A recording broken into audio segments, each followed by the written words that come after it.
Fala pessoal, Fidelis aqui para uma aulinha de espaço industrial. E aí a gente vai conectar sempre aquela ideia do espaço, né? Sempre aquela ideia do que é o espaço na geografia. E espaço nada mais é do que um local, um lugar, né? É uma região do planeta onde eu tenho essa essa troca de poder, né? Eu tenho essa parte aí do poder em si. E aí, quando a gente analisa então o espaço industrial, a gente vai ver então toda essa construção de dinâmica que vai trazer a indústria, vai trazer o autoprocessamento aí de produtos, né? Se a gente pensar em um primeiro momento da humanidade, a gente vai ter muita coisa organizada através de produtos, a produção agrícola, a manufatura de pequenas coisas, mas quando a gente consegue produzir isso em larga escala, a gente vai ter também uma evolução humana muito grande. Isso vai estar atrelado em vários aspectos. Muitos pesquisadores vão falar que o modelo urbano atual ele vai estar relacionado com essa construção industrial. Então é importante a gente entender aí o que é esse conceito, como que se transforma esse espaço industrial aí, né? Então, quando eu falo de espaço industrial, eu vou falar a partir da primeira revolução industrial, tá? Essa revolução industrial que é lá atrás com a máquina de vapor, com James Watt, né? Que vai acontecer na Inglaterra. Essa primeira revolução industrial, então, vai criar as bases para se produzir novos produtos a partir desses produtos que a gente tinha da agricultura, da pecuária, do extrativismo. Então, quando a gente vai falar de setores da economia também, vem como segundo setor, né? Então eu vou passar ali a produzir, por exemplo, tecidos mais elaborados a partir das fibras do algodão. Eu vou produzir ali mais para frente os primeiros automóveis também, né? E tudo isso vai com essa máquina a vapor. Quando eu construo a máquina a vapor na humanidade, ela vai ter então a capacidade de não cansar. Então você aumenta a produtividade. Aquele pistão trabalhando o tempo todo vai aumentar essa produtividade daquilo que tem que ser feito. Então a primeira revolução industrial é essa, ela vai dar a base então com todos aqueles produtos das grandes navegações, do imperialismo do século XIX, todos esses produtos vão agora passar aí por esse processo industrial, transformando aí então definitivamente aquela que já era a grande potência mundial, ainda maior potência que é a Inglaterra. A Inglaterra se torna então a grande potência imperial do começo do século XIX ali, com todo esse contexto de revolução industrial. Claro que existem N críticas que a gente vai ter. Essa revolução industrial, principalmente essa primeira, ela vai ter um caráter explorador com o seu trabalhador.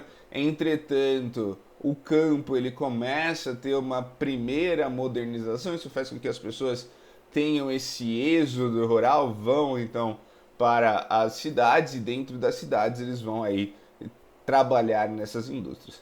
Aí a gente vai ter uma segunda revolução industrial, ou seja, quando essas empresas começam a se organizar. E aí vocês vão ver que a gente tem alguns modelos de produção que vão nascer a partir daí e que vão ser fundamentais para essa organização como a indústria é atualmente. O primeiro deles é o Taylorismo, né? Então o Taylorismo ele vai utilizar a ideia de que cada pessoa ela é especialista em uma coisa. Então eu não preciso fazer o produto todo como um artesão fazia. Eu posso fazer uma pequena parte, você uma pequena parte, cada pessoa fazer uma pequena parte e a partir daí eu monto tudo e aquilo vira um produto. Então eu trago isso com o Taylorismo, né? E eu dou um tempo determinado. Olha, você tem que produzir essa peça em tanto tempo. Então eu começo a criar aí essa ideia de produção, né? Quanto tempo eu preciso? Porque o artesão ele não tinha esse tempo, né? O artesão ele ia produzindo, ele sabia mais ou menos, eu demoro 30 dias para fazer uma carroça. Mas podia ser que ele fizesse a carroça em 45. Pode ser que ele estivesse mais animado 25 dias. né? Então ele não tinha uma conexão com esse tempo. E já no Taylorismo eu vou ter, olha, você tem que fazer isso em tanto tempo, senão você vai atrasar a produção do próximo. O próximo precisa do seu produto. Então o Taylorismo vai trazer essa primeira base de tempo relacionada à produção. E dentro desse contexto de segunda revolução industrial ainda, a gente vai falar do Fordismo, né? Bem famoso, né? Desenvolvido pelo Henry Ford, que vai criar aí o automóvel, o Ford T, o primeiro automóvel que a gente tem. E aí ele vai trazer, então, além dessas ideias tayloristas, ele ainda traz a produção em série, né? Então, a gente fica, nós trabalhadores, em locais definidos, né, previamente, e aquilo vai passando por nós todos. Quando chegar lá no final, a gente tem o produto pronto, né? Então, é uma segunda fase aí que a gente vai ter dentro dessa organização industrial, onde eu trago essa ideia de série, e é uma ideia que vai estar dentro do espaço industrial e também no imaginário, principalmente aqui do Ocidente, das coisas, né? Muitas coisas na nossa vida são feitas em série. Quando você vai no mercado, os caixas estão um ao lado do outro, mas as pessoas vão passando em série as suas compras. Vocês passam por séries até chegar no final do seu ensino. Então, muita coisa vai estar relacionada com esse primeiro passo, esse primeiro ponto que a gente tem aí de desenvolvimento, né? Desses dois modelos de especialistas e modelo de produção em série. A partir daí, a gente pode falar de terceira revolução industrial, onde a gente traz o toyotismo, né? O toyotismo, então, ele vai quebrar um pouco com esses paradigmas que a gente tinha no Fordismo e no Taylorismo, né? Em vez de você usar daquele manual, usar daquele trabalhador o máximo que você conseguir, exaurir aquele trabalhador, agora ele vai ser dividido em grupos, equipes responsáveis. E agora sim, o trabalhador ele vai saber todos os processos, ele vai participar de todos os processos e não só daquele que ele fica responsável. Tem até uma cena icônica, né, do Chaplin em Tempos Modernos, o filme mais famoso dele, em que ele está lá trabalhando ali, e aí ele vai passar a mão na cabeça, de repente ele passou 5 produtos, ele volta fazendo ali, depois ele vai para casa fazendo esse mesmo movimento. E exatamente com essa crítica o toyotismo vem com a ideia de reduzir desperdícios, reduzir erros, reduzir o tempo de produção com essas equipes responsáveis por cada parte do produto e não só uma pessoa responsável. Então a equipe toda ela vai estar responsável por aquilo ali. E eles vão trazer dentro disso um conceito que chama just in time, né? Que é um equilíbrio entre demanda e produção. Então, no toyotismo, em vez de você produzir um monte de produtos e jogar no mercado, ele vai entender o mercado e ver quantos produtos precisam ser feitos, né?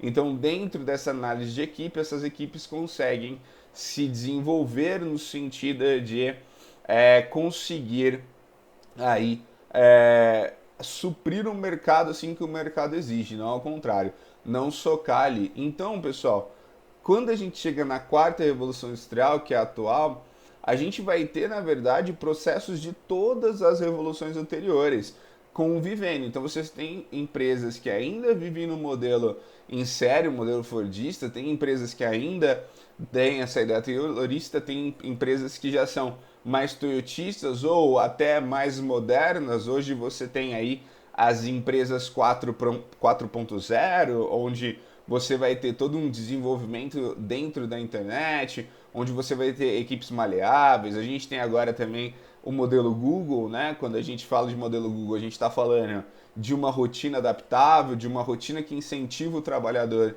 a desenvolver outros projetos que podem ser comprados pela empresa, mas o principal de quarta revolução industrial vai ser a introdução de alta tecnologia. Então agora a gente vai ter nanotecnologia, a gente vai ter biotecnologia, inteligência artificial, robótica. Então tudo isso vai adentrar. Claro que esses aspectos todos entrando como parte dessa construção industrial, vai fazer com que a gente tenha menos cargos, menos empregos ali, tá? E quando a gente pensa nos setores da economia, quando um setor começa a ter menos emprego, essas pessoas vão migrar para o próximo setor. Então, quando a gente tinha a agricultura evoluindo e tendo as primeiras formas de investimento, as pessoas foram para a indústria. Agora, quando a gente tem a indústria, né, perdendo esses postos, as pessoas vão para o terceiro setor, que é comércio, profissionais liberais, e isso vai ter um aumento com esse aumento tecnológico dentro dessas indústrias aí. E aí a gente tem essa complexidade atual. Quando a gente fala de espaço industrial atual, você vai ter N empresas com modos de produções diferentes, com modos de gestão diferentes, todas convivendo dentro de um mercado. Então elas vão se desenvolvendo e, claro, elas vão trabalhando uma com a outra ou uma contra a outra quando a gente é concorrente, para poder então ficar cada vez mais produtivo e tentar ter um lucro maior.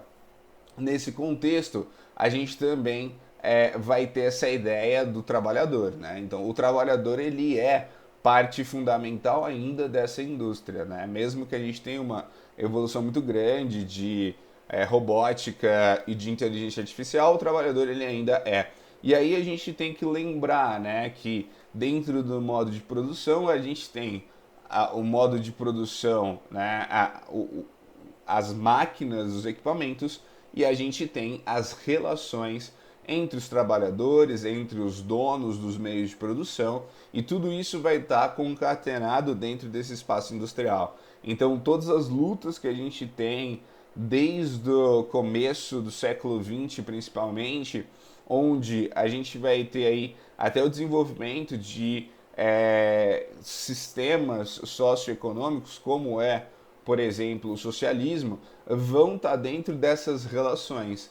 Até que ponto o lucro ele é exatamente o foco e até que ponto essas relações desses trabalhadores, até que ponto o desempenho do trabalhador ele está mais relacionado com a produção ou com o seu bem-estar. Então essas discussões sempre foram feitas. E hoje a gente pode ver nesse contexto mundial de novas estruturas industriais, novas estruturas comerciais, onde hoje já se prevê muito mais o bem-estar desse trabalhador para que ele aumente essa produção aí. Então esse é o contexto de espaço industrial mundial. Vejo vocês na próxima.